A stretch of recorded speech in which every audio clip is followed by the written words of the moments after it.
اللہ کے نام سے شروع جو بڑا مہربان نہایت رحم کرنے والا ہے۔ ابو شری روایت کرتے ہیں کہ انہوں نے عمرو بن سعید والی مدینہ سے جب وہ مکہ میں ابن زبیر سے لڑنے کے لیے فوجیں بھیج رہے تھے کہا کہ اے امیر، مجھے آپ اجازت دیں تو میں وہ حدیث آپ سے بیان کر دوں جو رسول اللہ صلی اللہ علیہ وآلہ وسلم نے فتح مکہ کے دوسرے دن ارشاد فرمائی تھی۔ اس حدیث کو میرے دونوں کانوں نے سنا اور میرے دل نے اسے یاد رکھا ہے۔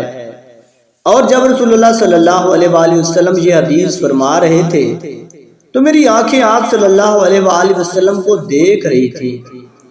آپ صلی اللہ علیہ وآلہ وسلم نے پہلے اللہ کی حمد و ثنا بیان کی، پھر فرمایا کہ مکہ کو اللہ نے حرام کیا ہے، آدمیوں نے حرام نہیں کیا۔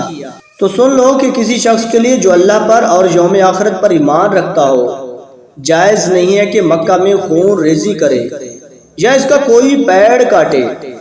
پھر اگر کوئی اللہ کے رسول کے لڑنے کی وجہ سے اس کا جواز نکالے تو اسے کہہ دو کہ اللہ نے اپنے رسول اللہ صلی اللہ علیہ وآلہ وسلم کے لیے اجازت دی تھی، تمہارے لیے نہیں دی، اور مجھے بھی دن کے کچھ لمحوں کے لیے اجازت ملی تھی۔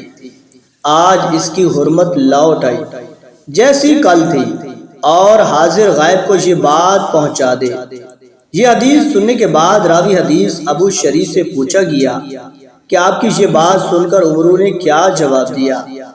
کہا یوں کہ اے ابو شری، حدیث کو میں تم سے زیادہ جانتا ہوں، مگر حرم مکہ کسی خطا کار کو یخون کر کے اور فتنہ پھیلا کر بھاگ آنے والے کو پناہ نہیں دیتا۔ دوستو، اللہ پاک سے دعا ہے کہ اللہ پاک ہمیں ان احادیث مبارکہ پر عمل کرنے کی توفیق و ہمت عطا فرمائے۔ آمین ثم آمین۔